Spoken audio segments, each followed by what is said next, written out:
vous vous concentrez sur le bien devient si grand que vous ne verrez même plus le mal ou n'y ferez plus attention. Vous pouvez vraiment surmonter le mal par le bien. Restez avec nous dans Jouissez de votre vie.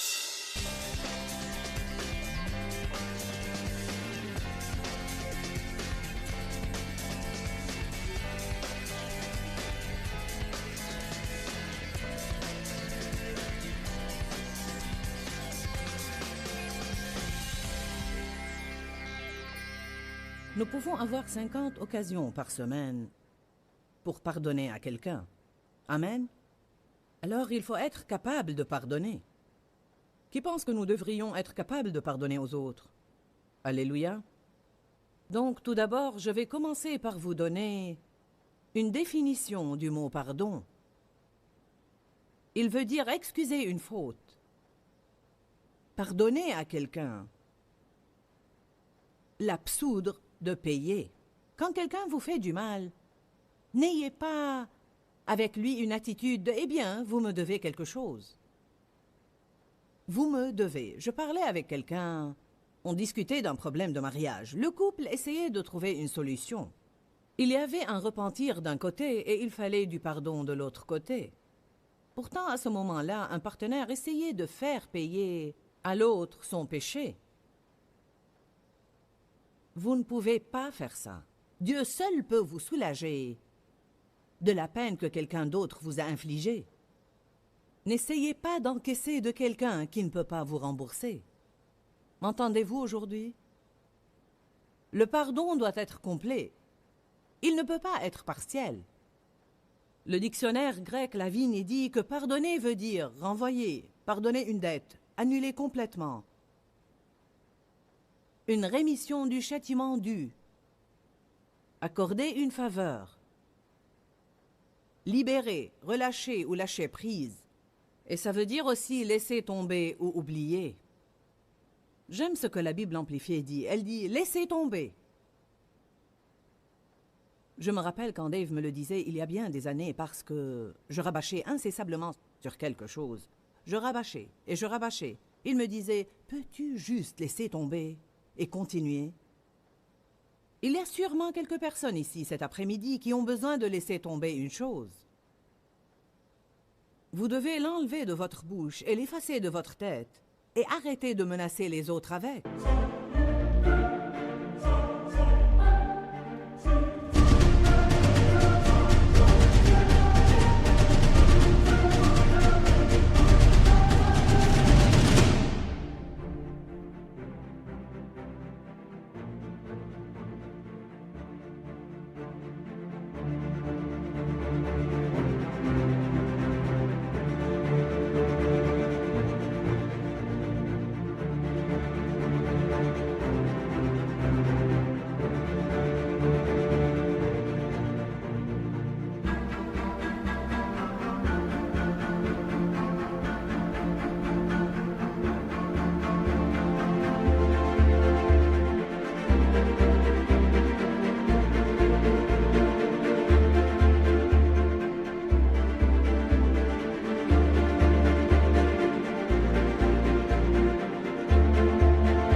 Vous devez prendre la décision d'arrêter d'y penser, de lâcher prise, de laisser tomber et de ne plus essayer de punir les autres. Parfois, nous essayons même de punir les autres en les excluant de nos vies. Nous sommes froids à leur égard. Si nous sommes obligés de traiter avec eux, du moins ça va être froid. La Bible nous met en garde contre une forteresse de charité froide. Satan veut construire une forteresse de charité froide. La Bible...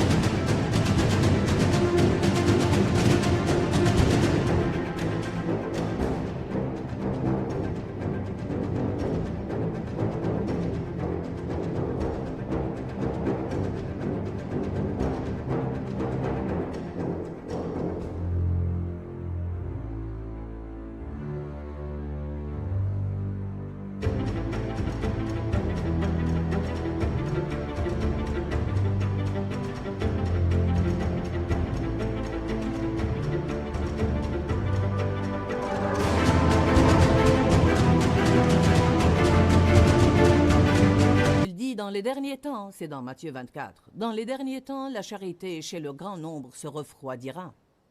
Nous devons faire attention à ça, très attention. Aussi dans Matthieu 12, 10, elle dit « Beaucoup de gens seront vexés dans les derniers temps. » Les gens sont susceptibles de nos jours, n'est-ce pas? Ils se mettent facilement en colère. C'est dû en partie au fait qu'ils sont stressés. La plupart des gens semblent être, vous savez, ils semblent être à bout de nerfs. Et si vous faites quelque chose, vous les poussez par-dessus bord. Nous devons donner aux autres plus de grâce et plus d'espace et leur permettre d'être ce qu'ils sont, c'est-à-dire des gens. Nous n'allons pas être parfaits. Nous devons avoir beaucoup de grâce pour avoir des relations les uns avec les autres. Vous devez chercher le bien dans les autres. Vous n'avez pas le droit de tout critiquer et de faire tout un plat chaque fois que vous trouvez une faute. Vous devez toujours chercher le bien dans les autres. La Bible dit « Vous surmontez le mal par le bien ». Romains 12, 21, nous surmontons le mal par le bien. Dieu m'a révélé il n'y a pas longtemps que si vous avez une relation avec quelqu'un qui a plusieurs défauts, que si en fait vous vous concentrez sur le bien devient si grand que vous ne verrez même plus le mal ou n'y ferez plus attention. Vous pouvez vraiment surmonter le mal par le bien. Certains de vous sont peut-être au bord du divorce ou sur le point de perdre une relation qui leur importe avec un fils ou un ami ou un collègue. Je vous dis aujourd'hui que si vous prenez la décision de laisser tomber certaines choses, si vous décidez que quelle que soit la chose que cette personne fait et qui vous irrite, ça pourrait être une chose que vous devez décider de vivre avec. Il est très possible que l'avantage que cette personne représente pour vous l'emporte sur l'irritation. Vous savez, vous allez avoir un peu des deux dans chaque relation. Dans chaque relation, vous allez avoir des choses qui sont à votre avantage et que vous aimez et des choses que vous auriez préféré qu'elles n'existent point. Ça doit être la volonté de Dieu, car c'est le cas dans chaque relation, sans exception. Une personne, vous souhaitez qu'elle parle un peu plus, une autre, qu'elle parle un peu moins. Une personne, vous souhaitez qu'elle soit plus courageuse, une autre, vous savez, vous souhaitez qu'elle garde ses opinions pour elle. Il paraît que tout le monde a toujours trop d'une certaine chose ou pas assez d'une autre chose. Personnellement, je suis en train d'apprendre à apprécier le bien dans les autres, à voir les avantages qu'ils représentent, et non seulement les ennuis. En fait, donner veut dire faire cadeau de, transmettre une offre ou faire don de quelque chose. Je crois que lorsque vous pardonnez à quelqu'un, non seulement vous lui offrez un cadeau, mais vous vous offrez plutôt un plus grand cadeau. Il y a plusieurs raisons pour lesquelles nous devons pardonner aux autres. J'ai toute une série intitulée « Amertume, ressentiment et non-pardon » où je disserte sur toutes ces choses. Mais je veux juste vous donner la liste 7 raisons pour lesquelles vous devez pardonner. Premièrement, simplement parce que Dieu le dit. Nous devons le faire simplement parce que Dieu le dit et simplement pour lui obéir, car nous honorons Dieu par l'obéissance. Je ne pardonne pas aux autres parce que j'en ai toujours envie, car la plupart du temps, je n'en ai point envie. Mais je le fais parce que j'aime le Seigneur. La Bible dit « L'amour de Jésus-Christ nous presse ». En d'autres termes, nous disciplinons nos émotions par amour pour Jésus. Si vous ne pouvez pas pardonner à quelqu'un par amour pour lui, vous pouvez le faire par amour pour Jésus. Simplement parce qu'il vous le demande. Rappelons-nous lorsqu'il a dit « Père, pardonne-leur, car ils ne savent ce qu'ils font ». Et Étienne, quand il a été lapidé et qu'il a dit « Seigneur, pardonne-leur, car ils ne savent ce qu'ils font ». Rappelons-nous de Paul, quand tous l'ont abandonné lors de son premier procès et qu'il a dit « Je vais juste les laisser entre les mains de Dieu, je vais juste laisser tomber et laisser ça entre les mains de Dieu ». Dieu nous justifie et il va régler les choses dans notre vie parce qu'il est un Dieu de justice, mais il ne peut pas le faire si nous nous agrippons au non-pardon. Nous devons le lui donner pour qu'il puisse en faire quelque chose. Certains se demandent pourquoi Dieu n'a jamais établi la justice dans leur vie et lors d'une épreuve, mais vous ne lui avez jamais donné le problème. Deuxièmement, vous devez pardonner car votre foi n'agit pas si vous ne le faites pas. Allez à Marc 11.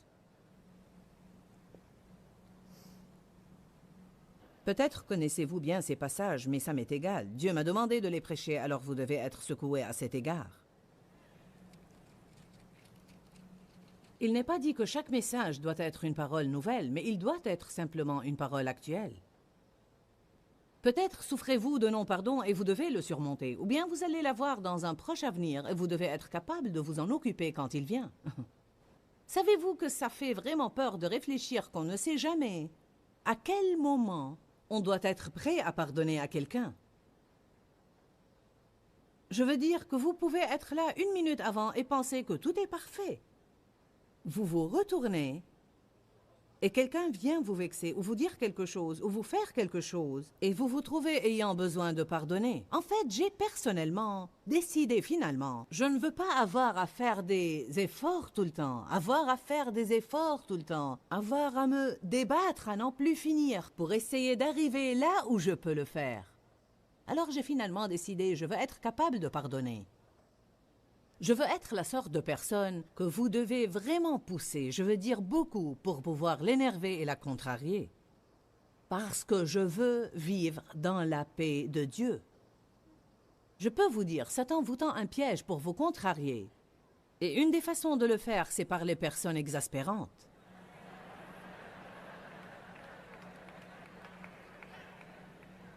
Décidez de ne pas permettre aux autres de vous voler votre joie.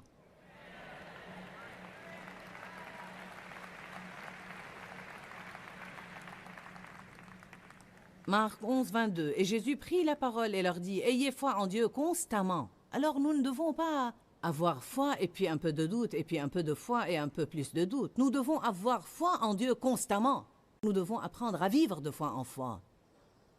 En vérité, je vous le dis, si quelqu'un dit à cette montagne, « Ôte-toi de là et jette-toi dans la mer », et s'il ne doute point en son cœur, mais croit que ce qu'il dit va arriver, il le verra s'accomplir. C'est une promesse redoutable. C'est pourquoi je vous dis, tout ce que vous demanderez en priant, croyez que vous l'avez reçu et vous le verrez s'accomplir. Verset 25, nous n'osons pas nous arrêter au verset 24. Vous ne devez pas vous arrêter là où vous voulez tout le temps. Vous devez vous assurer de lire les versets dans leur contexte pour bien comprendre tout ce que Dieu dit à ce sujet. En fait, la plupart des gens aiment sortir les versets 22, 23 et 24. Mais ces versets n'agissent pas dans notre vie à moins que nous vivions les versets 25 et 26. Et lorsque vous êtes debout faisant votre prière, si vous avez quelque chose contre quelqu'un, je pense que cela n'exclut rien. Si vous avez quelque chose contre quelqu'un, pardonnez-lui, laissez tomber, oubliez, lâchez prise, afin que votre Père qui est dans les cieux vous pardonne aussi vos défauts et vos faiblesses et les laisse tomber. Mais si vous ne pardonnez pas, votre Père céleste ne vous pardonnera pas non plus vos défauts et vos faiblesses. Quand il y a une chose quelconque qui me sépare de Dieu, alors ma foi ne va pas agir comme il faut parce que mon niveau de confiance n'est pas comme il faut. Alors il dit, votre foi ne va pas agir si vous avez des choses dans votre cœur qui bloquent votre relation avec moi. Si vous ne pardonnez pas aux autres, alors je ne peux pas vous pardonner. Vous savez, nous prions la prière du Seigneur. Notre Père qui est aux cieux, que ton nom soit sanctifié, que ton règne vienne, que ta volonté soit faite sur la terre comme au ciel. Donne-nous notre pain quotidien. Pardonne-nous nos offenses, comme nous pardonnons aussi à ceux qui nous ont offensés. Je me demande combien d'entre nous voudraient vraiment cela. Vous savez, nous devons penser à ce que nous disons dans la prière. On dit « Dieu, pardonne-moi de la façon avec laquelle je pardonne aux autres ». Eh bien, êtes-vous en train de pardonner aux autres d'une façon tellement généreuse que vous espérez que Dieu agisse de même avec vous? C'est ça. C'est de cette façon qu'il agit avec nous. En fait, il dit là, je peux seulement vous pardonner dans la même mesure où vous pardonnez aux autres. Vous voyez, Dieu nous pardonne, tout d'abord et avant tout. Mais d'un autre côté, il s'attend à ce que nous donnions tout ce qu'il nous donne. Et quand on le fait, il nous donne davantage. Si vous donnez la miséricorde, vous recevrez la miséricorde. Dieu nous donne au départ la miséricorde.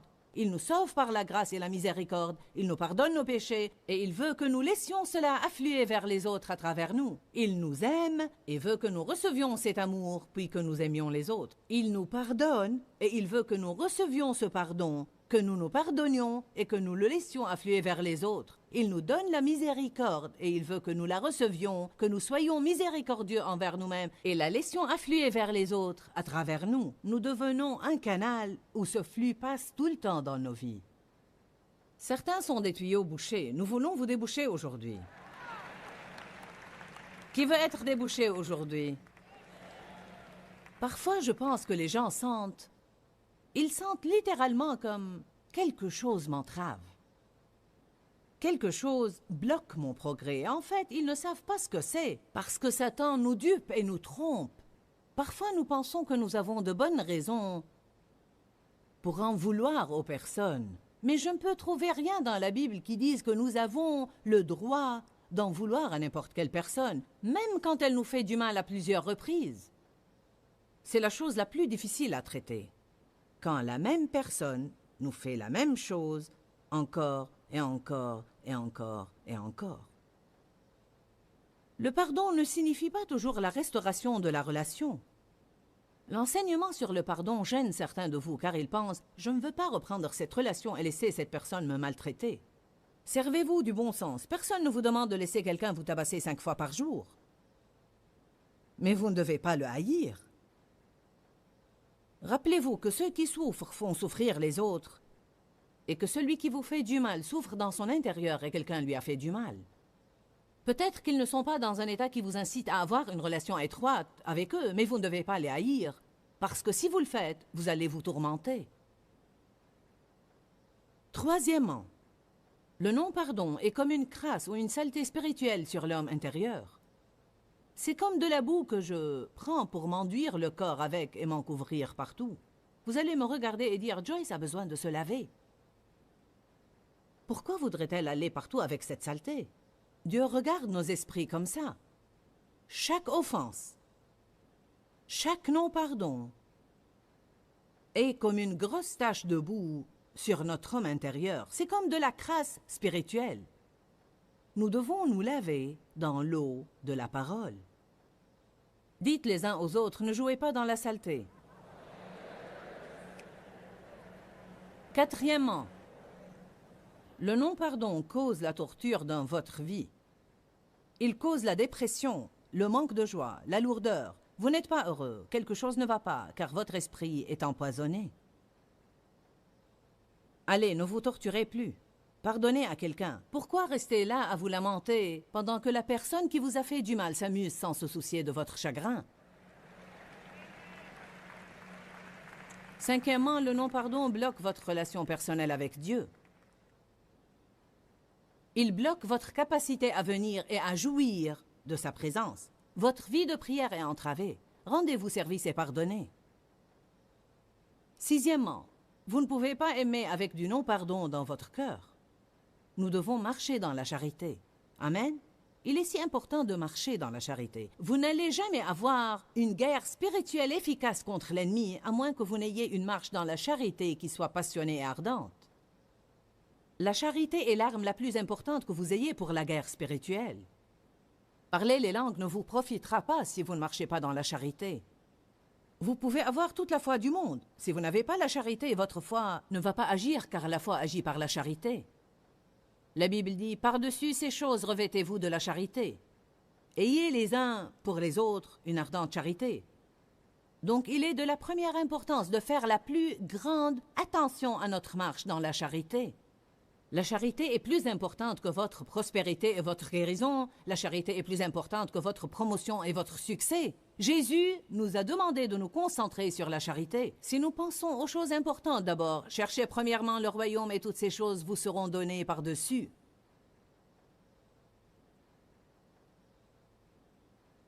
Jésus a dit, je vous donne un commandement nouveau. Aimez-vous les uns les autres. Et la charité pardonne. La charité tient compte des défauts et des faiblesses des autres. Vous qui êtes spirituels, dit Galates chapitre 6, sachez comment redresser les personnes qui ont succombé à cause de leurs faiblesses.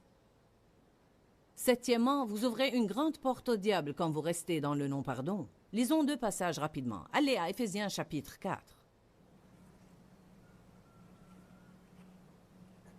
Certains de vous n'ont probablement jamais lu ces passages, mais beaucoup de vous les connaissent bien. Mais cela ne signifie pas que vous les vivez.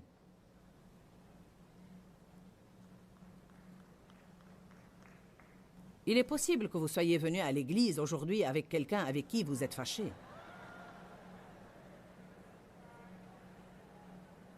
En fait, vous seriez étonné si vous pouviez voir combien de personnes présentes dans cette salle aujourd'hui pour essayer de recevoir des miracles, des bénédictions, des guérisons et des percées de Dieu sont assises là avec une sorte d'amertume, de ressentiment, de non-pardon ou quelque sorte d'offense dans leur cœur. Vous seriez vraiment étonné. Mais ça va changer avant que vous ne quittiez aujourd'hui. Éphésiens 4, 26 dit « Si vous vous mettez en colère, ne péchez point. » Donc, peut-être allez-vous penser « Comment pourrais-je me mettre en colère et ne point pécher ?» La colère n'est pas un péché par elle-même. L'émotion de la colère nous fait savoir que nous avons été maltraités, à moins qu'elle ne soit déséquilibrée. Certains se mettent en colère pour des riens. Ce n'est pas nécessairement faux de se mettre en colère, mais c'est faux de rester en colère. La Bible dit, vous devez y mettre une fin, vous devez résoudre le problème et ne pas rester furieux. Je veux vous dire une chose, vous pouvez être fâché contre les autres et ne pas savoir que vous l'êtes. C'est pourquoi vous devez apprendre à examiner vos sentiments quand certaines personnes sont à proximité et comment vous les traitez et comment vous parlez d'eux quand les autres les mentionnent. Car si quelqu'un mentionne telle sœur devant vous et dit « Savez-vous que telle sœur a eu, vous savez, une promotion au travail? N'est-ce pas formidable? » Vous trouvez cette chose aigre à l'intérieur de vous et vous dites « Si vous saviez ce que je sais, vous ne penseriez pas que c'est aussi formidable. »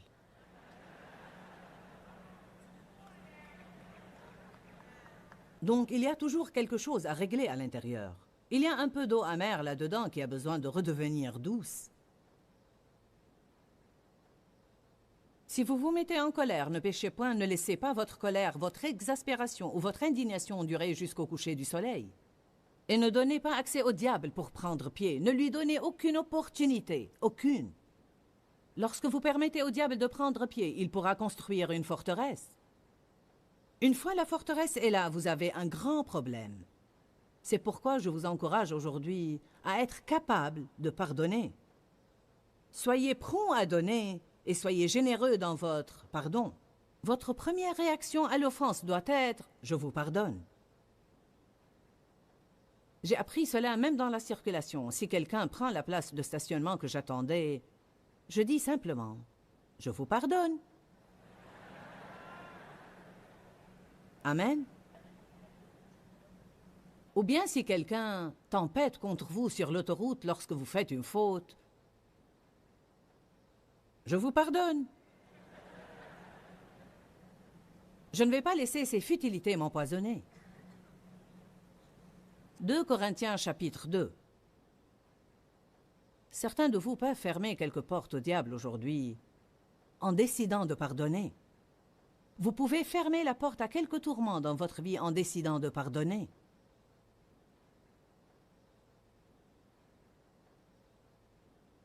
Dans 2 Corinthiens 2, verset 10, Paul dit « Or, à qui vous pardonnez, je pardonne aussi. Et ce que j'ai pardonné, si j'ai pardonné quelque chose, c'est à cause de vous, en présence de Jésus-Christ. » Verset 11. « Et je l'ai fait afin de ne pas laisser à Satan l'avantage sur nous, car nous n'ignorons pas ses desseins. » Que signifie ça? Il dit « Je sais comment Satan agit. » Nous n'avons pas à lutter contre la chair et le sang. Satan agit à travers les autres. Sa cible principale va à travers les autres. Il attaque votre esprit, c'est le champ de bataille, et il agit à travers les autres. Paul a dit, nous n'ignorons pas les desseins de Satan, alors nous n'allons pas le laisser les accomplir. Nous allons agir non pas comme il veut que nous agissions, mais nous allons réagir avec la puissance du Saint-Esprit, avec le pardon, la miséricorde, et nous allons laisser tomber. En fait, je ne sais même pas vraiment comment vous dire combien ce sujet de pardonner et d'oublier est important. Je veux dire que beaucoup de gens se gâchent la vie parce qu'ils gardent une amertume et un ressentiment envers quelqu'un ou qu'ils ont des offenses accumulées dans leur cœur. Je veux vraiment vous dire que pardonner aux autres ainsi que vous pardonnez vous-même est la clé d'une vie plus heureuse et plus agréable. Vous allez être malheureux si vous ne pardonnez pas. Le non-pardon est vraiment comme de la crasse spirituelle sur notre esprit qui amène la torture de notre propre vie. En plus, le non-pardon ouvre la porte au diable. De nombreuses fois, nous faisons entrer l'ennemi dans notre vie à travers le non-pardon. Quelles sont les raisons pour lesquelles nous devons pardonner? Simplement parce que Dieu le dit. Votre foi n'agira pas si vous ne pardonnez pas. Le non-pardon est comme une crasse ou une saleté spirituelle sur notre homme intérieur. Le non-pardon cause une torture dans votre vie. Vous ne pouvez pas aimer avec un non-pardon dans votre cœur. Et notre marche dans la charité est si importante. Le non-pardon bloque votre relation personnelle avec Dieu. Je crois qu'il est très difficile de jouir de la présence de Dieu si votre vie est pleine de non-pardon. Vous ouvrez la porte au diable quand vous restez dans le non-pardon. Je veux vraiment vous encourager à étudier la parole à cet égard et faire tout ce que vous pouvez pour ne pas permettre à cette amertume et à ce non-pardon de rester dans votre vie. Rappelez-vous que nous vous aimons et que nous nous soucions de votre bien-être. Et je crois que Jésus est mort pour que vous jouissiez de chaque jour de votre vie. Et je veux que vous preniez la décision de ne plus laisser Satan vous voler votre joie. Que Dieu vous bénisse. Pourquoi, Seigneur, pourquoi? Dans ce livret, Joyce Meyer nous enseigne à travers la parole comment être délivré de la confusion. Pour obtenir ce livret gratuitement, écrivez-nous à Joyce Meyer, boîte postale 40095-6300 Larnaca, Chypre. Ou bien visitez notre site web www.joycemeyer.org/fr.